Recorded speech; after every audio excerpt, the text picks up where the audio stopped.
Hello everyone. आधुनिक भारत के चर्चित व्यक्तित्व के अंतर्गत दूसरे जो व्यक्ति हैं उनका नाम है गोपाल कृष्ण गोखले। और गोपाल कृष्ण गोखले का जन्म जो है 1866 में होता है और इनकी मृत्यु 1915 में हो जाती है। ये काफ़ी इंपॉर्टेंट व्यक्ति हैं और इनसे संबंधित कुछ की पॉइंट्स को हम लोग देखेंगे। सबसे पहला आता है कि गोपाल कृष्ण गोखले जो हैं वो एमएच यानी कि महाराष्ट्र के प्रमुख राष्ट्रवादी नेता थे। यहाँ से एक प्रश्न बनेगा कि गोपाल कृष्ण गोखले का संबंध किस स्टेट से था, तो महाराष्ट्र से था और वहाँ के एक बहुत बड़े प्रमुख राष्ट्रवादी नेता थे। दूसरा की पॉइंट है कि फर्ग्यूसन कॉलेज जो कि पुणे में था उसके ये हेडमास्टर थे। फर्ग्यूसन कॉलेज पुणे में के ये हेडमास्टर थे। फर्ग्यूसन कॉलेज की स्थापना किसने की थी? बाल गंगाधर तिलक, बीजीटी, और साथ ही जीजी अगरकर, इन लोगों के द्वारा जो है सन 1885 में फर्ग्यूसन कॉलेज की स्थापना पुणे में की गई थी और उसी के गोपाल कृष्ण गोखले जो हैं हेडमास्टर थे। नेक्स्ट पॉइंट पे चलते हैं।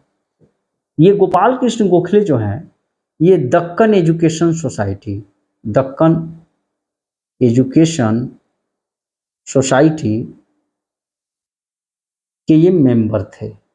दक्कन एजुकेशन सोसाइटी के ये सदस्य थे। अब यहाँ से प्रश्न आता है कि दक्कन एजुकेशन सोसाइटी की स्थापना किसने की थी?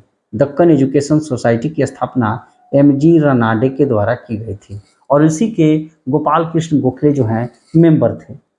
साथ ही गोपाल कृष्ण गोखले जो हैं सन 1902 में, कब? 1902 में इंपीरियल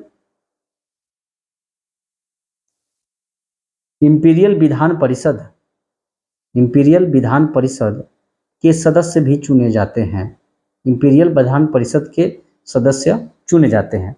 गोपाल कृष्ण गोखले जो हैं महात्मा गांधी के राजनीतिक गुरु थे। ये तो आप लोगों ने पढ़ा ही होगा। साथ ही सन 1905 में गोपाल कृष्ण गोखले जो है बनारस, वर्तमान में वाराणसी है, बनारस में इंडियन नेशनल कांग्रेस के प्रेसिडेंट बनते हैं। क्या बनते हैं? प्रेसिडेंट। ये बार बार प्रश्न पूछा गया है कि बनारस के भारतीय राष्ट्रीय कांग्रेस के अध्यक्ष कौन थे 1905 वाला का? तो गोपाल कृष्ण गोखले थे। और साथ ही यही 1905 में जो है गोपाल कृष्ण गोखले के द्वारा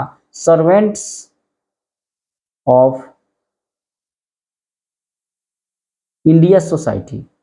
सर्वेंट्स ऑफ इंडिया सोसाइटी की स्थापना की जाती है। तो दो प्रश्न हो गए। 1905 में बनारस के भारतीय राष्ट्रीय कांग्रेस के अध्यक्ष गोपाल कृष्ण गोखले थे और सर्वेंट्स ऑफ इंडिया सोसाइटी की स्थापना गोपाल कृष्ण गोखले द्वारा 1905 में की गई थी और 1902 में इंपीरियल विधान परिषद के ये सदस्य चुने गए थे। नेक्स्ट, गोपाल कृष्ण गोखले जो हैं वे महात्मा गांधी के राजनीतिक गुरु थे। महात्मा गांधी के राजनीतिक गुरु। और जब 9 जनवरी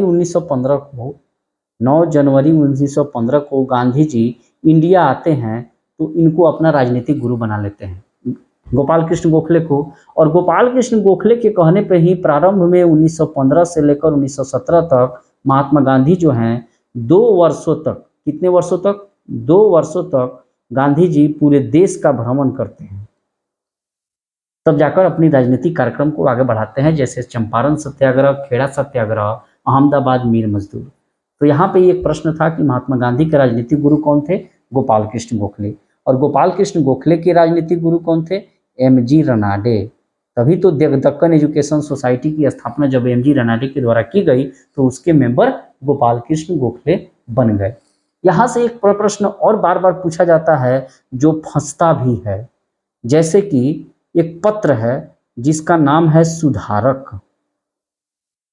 तो बार बार ये प्रश्न पूछा जाता है कि सुधारक पत्र के संपादक कौन थे?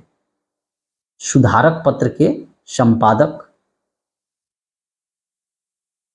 सुधारक क्या है? ये एक प्रकार का पत्र है और इसके संपादक जो हैं जीके जी हैं, अर्थात गोपाल कृष्ण गोखले। जीके जी अर्थात गोपाल कृष्ण गोखले, इनको जो है वित्तीय मामलों की काफ़ी अच्छी जानकारी थी। वित्तीय मामलों की काफ़ी अच्छी जानकारी थी गोपाल कृष्ण गोखले को। इस कारण गोपाल कृष्ण गोखले को भारत का ग्लैड स्टोन कहा जाता है? ग्लैड स्टोन कहा जाता है। ये काफ़ी इम्पोर्टेंट प्रश्न है और इस प्रश्न पर आप लोग ज़रूर ध्यान दीजिएगा कि किसको जो है वित्तीय मामलों की काफ़ी अच्छी जानकारी थी, इस कारण भारत का ग्लैड स्टोन कहा जाता है, तो गोपाल कृष्ण गोखले को। साथ ही गोपाल कृष्ण गोखले महात्मा गांधी के राजनीतिक गुरु थे, ये तो चीज़ें हम लोग जानते ही हैं। तो महात्मा गांधी ने क्या किया? महात्मा गांधी ने गोपाल कृष्ण गोखले को समर्पित, गोपाल कृष्ण गोखले को समर्पित गुजराती भाषा में धर्मात्मा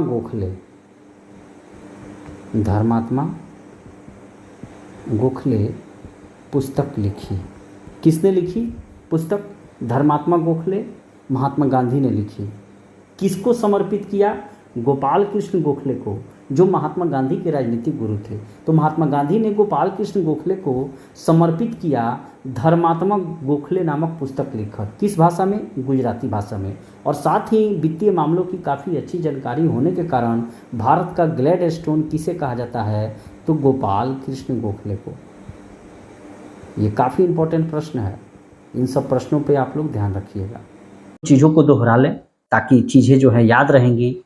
तो ये आधुनिक भारत के चर्चित व्यक्तित्व के अंतर्गत दूसरे व्यक्ति थे गोपाल कृष्ण गोखले, जिनका जन्म जो है 1866 में होता है और मृत्यु 1915 में हो जाती है। महात्मा गांधी जब 9 जनवरी 1915 को आते हैं तो गोपाल कृष्ण गोखले को अपना राजनीतिक गुरु मान लेते हैं और गोपाल कृष्ण गोखले के कहने पर ही प्रारंभ में 2 वर्षों तक 1915 से 17 तक महात्मा गांधी पूरे देश का भ्रमण करते हैं। तो गोपाल कृष्ण गोखले की मृत्यु 1915 में हो जाती है। गोपाल कृष्ण गोखले महाराष्ट्र के प्रमुख राष्ट्रवादी नेता थे और फर्ग्यूसन कॉलेज पुणे में जो था उसी के ये हेडमास्टर थे गोपाल कृष्ण गोखले। फर्ग्यूसन कॉलेज की स्थापना जो है सन 1885 में बाल गंगाधर तिलक एवं जीजी अगरकर के द्वारा की गई थी। दक्कन एजुकेशन सोसाइटी के ये सदस्य थे, मेंबर थे और दक्कन एजुकेशन सोसाइटी की स्थापना एमजी रनाडे के द्वारा की गई थी और गोपाल कृष्ण गोखले के राजनीतिक गुरु एमजी रनाडे थे। सन 1902 में इंपीरियल विधान सभा के सदस्य चुने गए। कौन? गोपाल कृष्ण गोखले। 1905 में बनारस के भारतीय राष्ट्रीय कांग्रेस के अधिवेशन के अध्यक्ष बनाए गए थे गोपाल कृष्ण गोखले। ये VVI प्रश्न है, बार बार पूछा गया है। और साथ ही सन 1905 में सर्वेंट्स ऑफ इंडिया सोसाइटी की स्थापना किसके द्वारा की गई? गोपाल कृष्ण गोखले के द्वारा की गई थी। साथ ही गोपाल कृष्ण गोखले महात्मा गांधी के राजनीतिक गुरु थे और 9 जनवरी 1915 को जब गांधी जी भारत आते हैं तो प्रारंभ में 2 वर्षों तक देश का भ्रमण करने के लिए गोपाल कृष्ण गोखले ही कहते हैं, क्योंकि बिना भेष का भूसा नहीं मिलेगा। आपको महात्मा गांधी अगर देश में साउथ अफ्रीका जैसा अगर सत्याग्रह चलाना है तो पहले देश के लोगों को प्रारंभ में 2 वर्षों तक घूमकर जान लीजिए, उसके बाद जो है कोई महात्मा गांधी आप सत्याग्रह चलाइएगा। तो गोपाल कृष्ण गोखले के राजनीतिक गुरु एमजी रनाडे। सुधारक पत्र का संपादन किसने किया था? काफी इंपॉर्टेंट प्रश्न है। सुधारक पत्र का संपादक गोपाल कृष्ण गोखले के द्वारा ही किया गया था।